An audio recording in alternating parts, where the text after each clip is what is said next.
Hey, my name is Steph, and I spend all of my free time reading otherworldly books. There are so many amazing books coming out in 2024, and some of my most anticipated reads have already been released, but oh well. This is when I'm filming this video, so we're here, and I'll just talk about March onwards. And of course, these are only a handful of picks out of the many books I'm excited for. So first up, I have to talk about Little Rot. This is by Akwaeke and Emezi, and they're one of my favorite authors, and they truly never miss. They've dipped a toe into every genre, and they've done them all brilliantly, and this is their thriller release. Also, someone named Liz randomly rated it 1 star on Goodreads, and I just want to say publicly that Liz, you are so wrong. So Little Rot takes place over one weekend in the dark underbelly of a Nigerian city. There are 5 friends and an intense breakup and a party that spirals way out of control. And then it devolves into this tangled web of sex and lies and corruption. If you think that sounds very messy, you're right. I'm sure it will be, and I can't wait to dive into this. Next, I want to talk about Compound Fracture.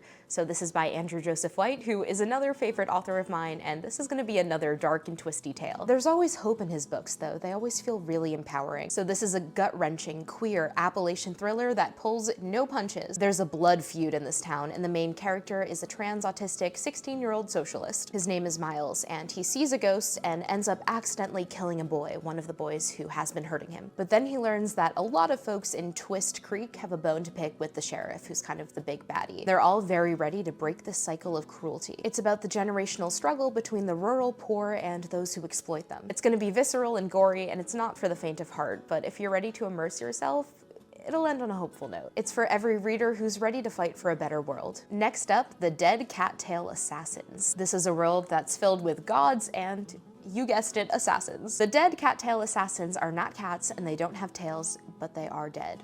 Resurrected. The main character is sworn to the matron of assassins, and she's very deadly. She doesn't have any memory of her past life, though. For these assassins, there are 3 rules, and one of them is that once you accept a job, you have to carry it out. But then the festival of the Clockwork King turns the city upside down, and her latest mission sparks something in her past.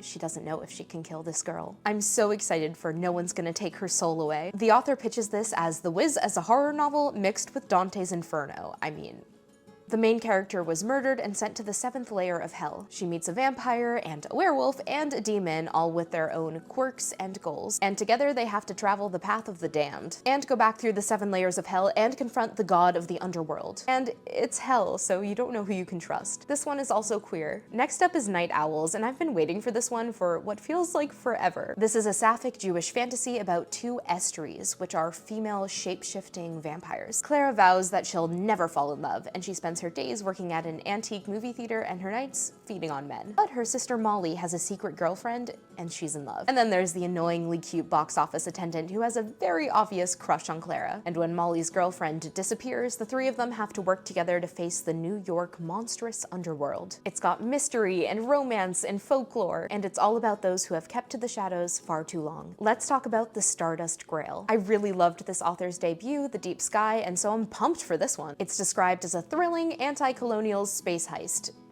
Awesome. It's about an art thief who returned stolen artifacts to alien civilizations until one job goes horribly wrong. But then an old friend comes to her with a job she can't refuse. She has to find a powerful object that could save an alien species from extinction. Except, of course, no one has seen it in living memory, and they aren't the only ones who are hunting for it. So she's got to head out on this intense quest, but she's got these visions that are haunting her along the way, and she knows that one of her friends is going to betray her. And even worse, she knows that if she chooses to save this species, she may condemn humanity and even Earth itself. The stakes could not be higher. Next up, Death's Country. This is by R.M. Romero, a Jewish Latina author who writes beautiful prose and touches my theater kid heart. I adored The Ghosts of Rose Hill, and I know that this one is going to be so good, and I already have a physical arc for it. This is pitched to lovers of Hadestown. It's about 2 Miami teens who travel to the underworld to save their girlfriend's soul. Andres drowned while dealing with his parents' battles, but he made a bargain with death for a new life. His family moves to Miami, where he meets Renee, who's a photographer, and Leora, who's a dancer. They all fall in love and they're really happy as a polyamorous triad. Except then there's a car accident which leaves Leora in a coma. So Andres and Renee have to head into the underworld to retrieve her spirit and reunite it with her body. But when they get to the city of the dead, there's a part of Andres there